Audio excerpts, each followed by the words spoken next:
Assalamualaikum warahmatullahi wabarakatuh. Halo siswa-siswi hebat, hari ini kita bakal ngobrolin topik yang seru banget dari informatika, yaitu media interaktif. Pernah nggak sih kalian kepikiran gimana caranya teknologi bisa bantu kita belajar pelajaran lain? Misalnya nih, IPA atau matematika. Nah, di sini kita bakal cari tahu jawabannya bareng-bareng. Coba deh perhatiin, setiap hari kita itu dikelilingi sama teknologi. Ada ponsel di kantong, lampu lalu lintas di jalanan, sampai website sekolah yang kadang kita buka. Kelihatannya kan beda-beda semua ya? Tapi sebenarnya, mereka itu punya satu kesamaan yang penting banget. Kira-kira apa ya? Nah, jawabannya bakal kita kupas tuntas hari ini.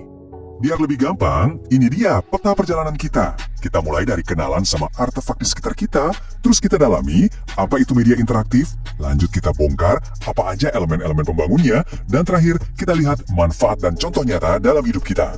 Udah siap? Yuk, langsung kita mulai. Oke, kita masuk ke bagian pertama, artefak di sekitar kita.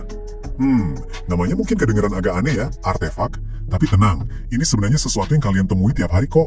Jadi apa sih artefak komputasional itu? Gampangnya gini deh, artefak komputasional itu, ya, segala sesuatu yang dibuat pakai komputer buat menyelesaikan sebuah masalah.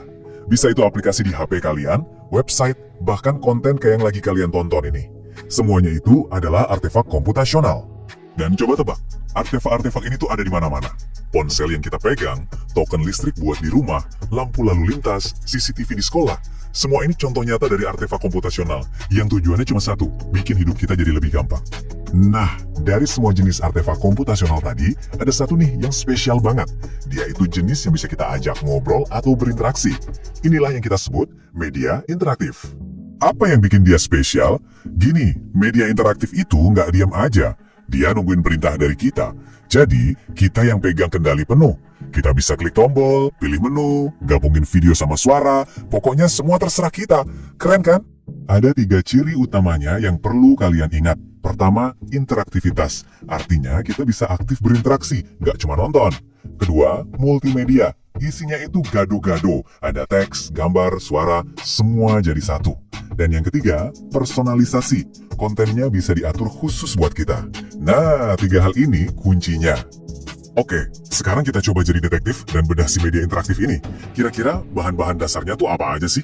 Ternyata ada 5 elemen inti yang jadi pembangunnya. Ini dia kelima elemennya. Ada teks buat ngasih info, terus gambar yang bisa detail banget kayak foto, itu namanya bitmap, atau simple kayak logo, itu namanya vektor. Ketiga, animasi yang bikin gambar jadi hidup. Keempat, audio buat musik dan efek suara. Terakhir, video yang gabungin semuanya. Kelima elemen ini kerja bareng buat bikin pengalaman yang seru. Kita mulai dari yang paling dasar, teks. Walaupun kita suka banget sama gambar dan video, teks itu tetap jadi rajanya buat nyampain informasi yang detail. Coba bayangin, petunjuk di game atau penjelasan di website, semuanya itu butuh kekuatan dari teks. Lanjut, keajaiban bernama animasi. Pernah bikin flipbook nah? Itu loh buku yang tiap halamannya digambar sedikit beda, terus pas kita buka cepet-cepet, gambarnya jadi kayak bergerak. Nah, persis kayak gitu cara kerja animasi. Bikin semuanya jadi lebih hidup dan asyik. Dan yang gak kalah penting, audio. Coba deh bayangin nonton film horor tapi suaranya dimatiin, pasti gak ada serem-seremnya kan? Nah, suara, musik, dan efek-efek lainnya itu punya kekuatan super buat bikin suasana dan emosi kita jadi campur aduk. Bikin semuanya kerasa lebih nyata. Oke, kita udah tahu apa itu media interaktif dan terbuat dari apa. Sekarang pertanyaan paling penting, gunanya buat apa sih? Yuk kita lihat manfaatnya di dunia nyata, terutama buat bantu kita belajar. Wah, keuntungannya banyak banget. Belajar jadi jauh lebih efektif karena kita nggak bosen, materi juga lebih gampang dimengerti karena kita pakai mata buat lihat dan telinga buat dengar. Hasilnya, pelajaran jadi lebih nempel di otak. Aku yakin banget kalian pasti udah gak asing lagi sama yang ini. Ada Kahoot yang bisa ubah kuis jadi permainan seru. Ada Quizizz, tempat kita bisa balapan jawab soal sama teman-teman. Atau Edpuzzle, nonton video pelajaran sambil jawab pertanyaan.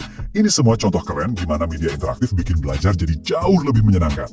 Jadi, pada dasarnya, inilah kekuatan terbesar dari media interaktif. Persis seperti yang tertulis di sini. Kekuatannya itu ada di tangan kita, para penggunanya. Kitalah yang jadi sutradaranya. Kita yang pegang kendali atas pengalaman belajar kita sendiri. Nah, sebagai penutup, coba deh kalian pikirin sebentar. Dari semua aplikasi dan website yang ada, media interaktif mana sih yang paling sering ngebantu kalian belajar? Terus apa yang bikin aplikasi itu efektif banget buat kalian? Coba direnungkan ya. Dan yang paling penting, teruslah pakai teknologi untuk hal-hal yang baik dan bermanfaat. Terima kasih banyak sudah menyimak. Sampai ketemu lagi. Wassalamualaikum warahmatullahi wabarakatuh.